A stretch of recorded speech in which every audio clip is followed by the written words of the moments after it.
Jimi Hendrix is famous for his revolutionary guitar playing and iconic performances. Although his mainstream career lasted only 4 years, he is considered one of the greatest and most influential electric guitarists in history, and one of the top musicians of the 20th century. The Rock and Roll Hall of Fame calls him arguably the greatest instrumentalist in the history of rock music.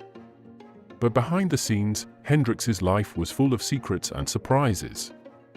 His son has now confirmed rumors that have intrigued fans for years. Discover the untold stories of his stormy relationships, mysterious legal issues, and hidden personal life. Hendrix was of African American and alleged Cherokee descent. His paternal grandfather, Bertrand Philander Ross Hendrix, was born in 1866 from an extramarital affair between a woman named Fanny and a grain merchant from Urbana, Ohio, or Illinois, one of the wealthiest men in the area at that time. Hendrix's paternal grandmother, Zenora Nora Rosemore, was a former dancer and vaudeville performer who co-founded Fountain Chapel in Hogarth's Alley. Hendrix and Moore relocated to Vancouver, Canada, where they had a son they named James Allen Hendrix on June 10, 1919. The family called him Mull. In 1941, after moving to Seattle, Washington, Mull met Lucille Jeter at a dance. They married on March 31, 1942. Lucille's father, Jimmy's maternal grandfather, was Preston Jeter, whose mother was born in similar circumstances as Bertrand Philander Ross Hendrix. Lucille's mother, Clarice, had African American ancestors who had been enslaved people. Mull, who had been drafted by the U.S. Army to serve in World War II, left to begin his basic training 3 days after the wedding. Johnny Allen Hendrix was born on November 27, 1942, in Seattle. He was the first of Lucille's 5 children. In 1946, Johnny's parents changed his name to James Marshall Hendrix in honor of Mull and his late brother Leon Marshall. Mull was stationed in Alabama when Hendrix was born, but he was not granted the standard military furlough for childbirth. Instead, his commanding officer placed him in the stockade to prevent him from going AWOL to see his newborn son in Seattle. Mull spent 2 months locked up without trial and received a telegram announcing his son's birth while in the stockade. During Mull's 3-year absence, Lucille struggled to raise their son, with help from family members and friends. Mull was honorably discharged from the U.S. Army on September 1, 1945, and 2 months later, he finally saw his son for the first time in Berkeley, California. After returning from service, Mull reunited with Lucille, but their financial struggles and issues with alcohol led to frequent fights. Hendrix often sought refuge in a closet during these violent episodes. His relationship with his brother Leon was close but unstable due to Leon's time in foster care. Hendrix also had 3 younger siblings who were given up for adoption. The family frequently moved around Seattle, and Hendrix would sometimes stay with his grandmother in Vancouver. Hendrix's difficult childhood experiences deeply impacted him, and he later revealed to a girlfriend that he had been sexually abused by a man in uniform. The parents divorced when Hendrix was 9 years old, with Mull gaining custody of him and Leon. During the mid-1950s at Horace Mann Elementary School in Seattle, Jimi Hendrix's practice of carrying a broom to mimic a guitar caught the attention of the school's social worker. Despite his year-long attachment to the broom, she wrote a letter seeking school funding for disadvantaged children, warning that depriving him of a guitar could lead to psychological harm.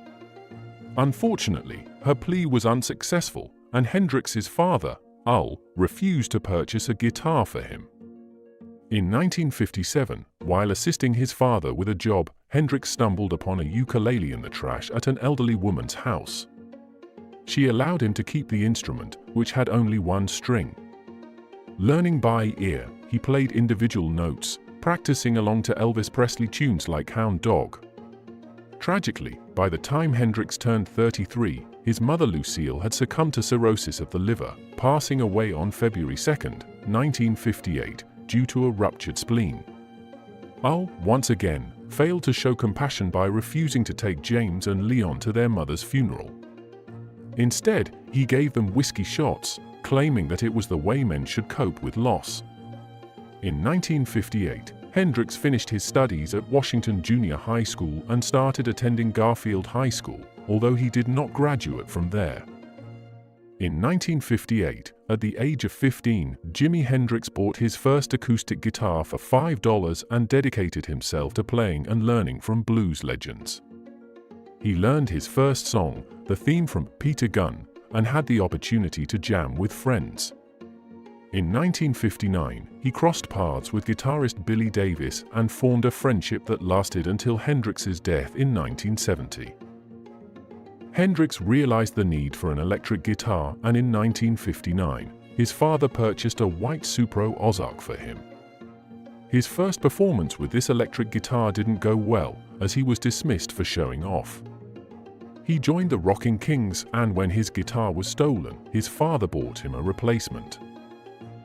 Before he turned 19, Hendrix had been apprehended for possessing stolen vehicles. He chose to enlist in the army instead of serving prison time and completed his training at Fort Campbell. He requested his guitar from his father and became attached to it, neglecting his duties and facing mistreatment from his comrades. A photo of this moment became one of the most iconic images in rock history. After the festival, the Experience continued to perform at various venues, including Bill Graham's Fillmore, where they surpassed Jefferson Airplane and became the headliner.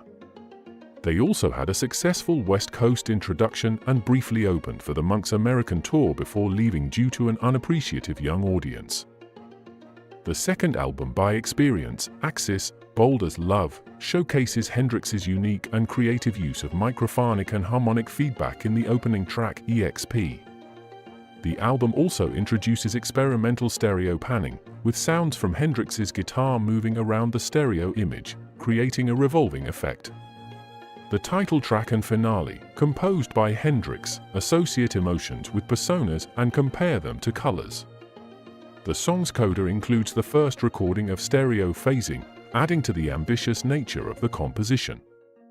Hendrix's guitar playing throughout the song is characterized by chordal arpeggios and contrapuntal motion, culminating in what is described as one of the greatest electric guitar solos ever played. Axis was almost delayed when Hendrix misplaced the master tape of Side 1. In a race against time, most of Side 1 was remixed by Hendrix, Chandler, and engineer Eddie Kramer in an overnight session.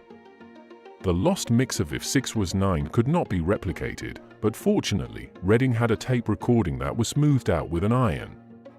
Hendrix expressed disappointment at having to remix the album hastily and believed it could have been better with more time.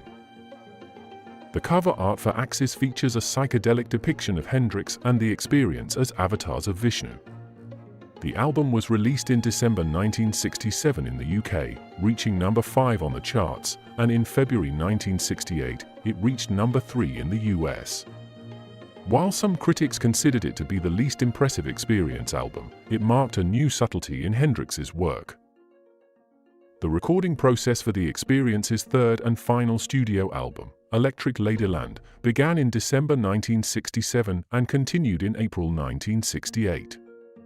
Hendrix's perfectionism and the overcrowded studio environment caused issues, leading to Chandler severing his professional relationship with Hendrix. Hendrix played many of the bass parts himself, and the album featured his cover of Bob Dylan's All Along the Watchtower, becoming his highest-selling single.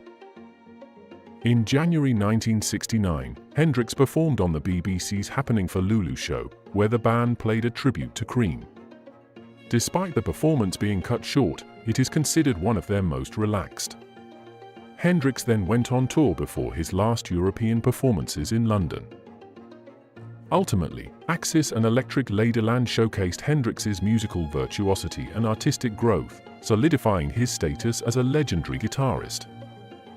In February 1969, bass player Noel Redding grew tired of Hendrix's work ethic and control over the band's music. Interpersonal relations deteriorated, particularly between Hendrix and Redding, as documented in Redding's diary. On April 14th, the last sessions with Redding took place, and Hendrix flew bassist Billy Cox to New York to start recording and rehearsing together on April 21st. The original Experience lineup's final performance occurred on June 29, 1969, at Denver Pop Festival. The event was marked by police using tear gas, and the band narrowly escaped in a partly crushed rental truck. Redding quit the band the next day after being informed of his replacement by Cox.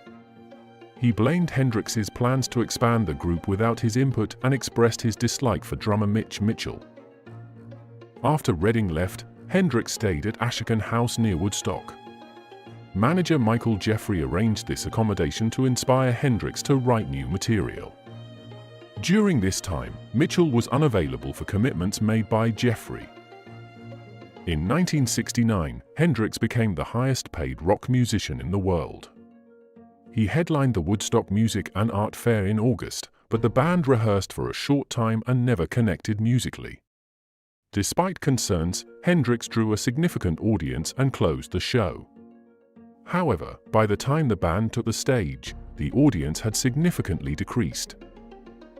During his performance at Woodstock, Hendrix famously played a rendition of the Star-Spangled Banner, seen as a statement against the Vietnam War.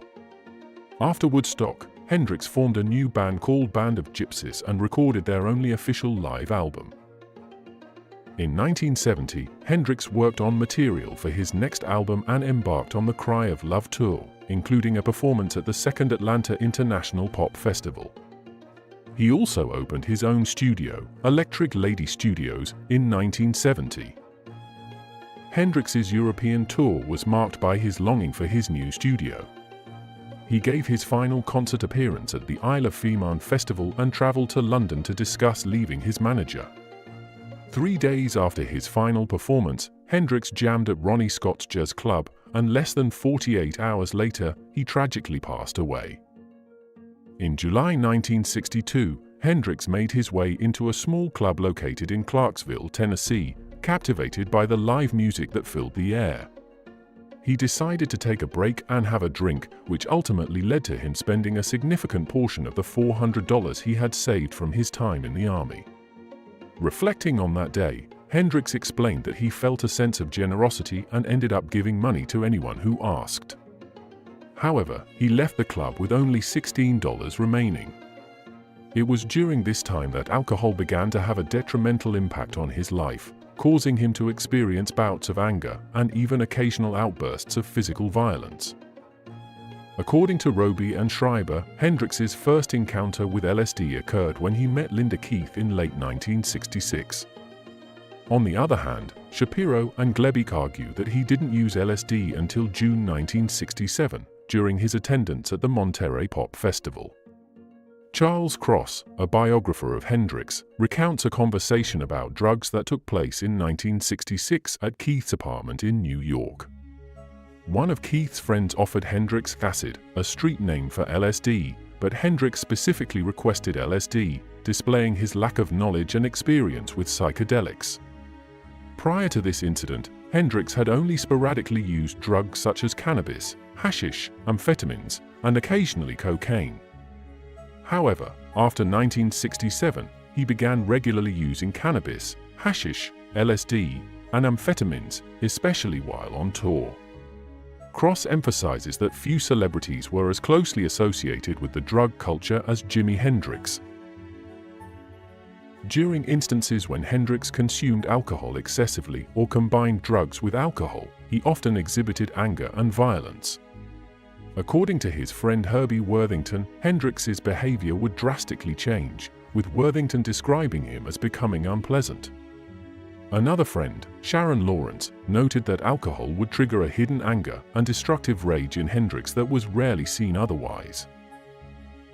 In January 1968, the Experience embarked on a one-week tour of Europe starting in Sweden. On the first day, in the early morning hours, Hendrix was involved in a drunken altercation at the Hotel Opalen in Gothenburg. This led to him breaking a plate glass window and injuring his right hand, requiring medical attention.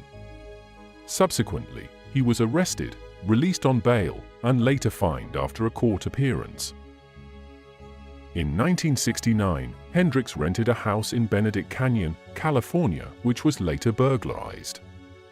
While under the influence of substances, he accused his friend Paul Caruso of the theft, physically attacked him, and forced him to leave the premises. A few days later, in a drunken and jealous state, Hendrix struck his girlfriend, Carmen Barrero, above her eye with a vodka bottle, causing a cut that needed stitches. Hendrix was going through customs at Toronto International Airport on May 3, 1969, when authorities discovered a small amount of heroin and hashish in his luggage, leading to drug possession charges. He was granted release on $10,000 bail and was instructed to return on May 5 for an arraignment hearing. The incident caused significant stress for Hendrix, weighing heavily on his mind in the 7 months leading up to his trial in December 1969. To prove possession, the Crown had to establish that Hendrix was aware of the drugs. During the jury trial, he claimed that a fan had given him a vial of what he believed to be legal medication, which he placed in his bag. Ultimately, he was acquitted of the charges. Mitchell and Redding later disclosed that there had been warnings about a planned drug bust the day before their flight to Toronto, and they believed the drugs were planted in Hendrix's bag without his knowledge. Details surrounding Hendrix's final day and death are subject to dispute. On September 17, 1970, he spent much of the day in London with Monica Danman, the sole witness to his last hours. Danman recounted that she cooked a meal for them at her apartment in the Samarkand Hotel around 11 p.m., where they shared a bottle of wine. She then drove him to an acquaintance's residence at approximately 1:45 a.m., where he stayed for about an hour before she picked him up and took them back to her flat at 3 a.m. They conversed until around 7 a.m., at which point they went to sleep. Danman woke up at 11 a.m. to find Hendrix breathing but unconscious and unresponsive. She called for an ambulance at 11:18 a.m., and it arrived 9 minutes later. Paramedics transported Hendrix to St. Mary Abbott's Hospital, where Dr. John Bannister pronounced him dead at 12:45 p.m. on September 18. Coroner Gavin Thurston commissioned a post-mortem examination carried out on September 21 by Robert Donald Tare, a forensic pathologist. Thurston concluded the inquest on September 28, determining that Hendrix had aspirated his own vomit and died of asphyxia due to intoxication with barbiturates. Due to insufficient evidence of the circumstances, an open verdict was declared. Danman later disclosed that Hendrix had ingested 9 of her prescribed Vesperac sleeping tablets, which was 18 times the recommended dosage. Desmond Henley embalmed Hendrix's body, which was then transported to Seattle on September 29. A service was held at Dunlap Baptist Church in Seattle's Rainier Valley on Thursday, October 1, where Hendrix's body was laid to rest at Greenwood Cemetery in nearby Renton, next to his mother's grave.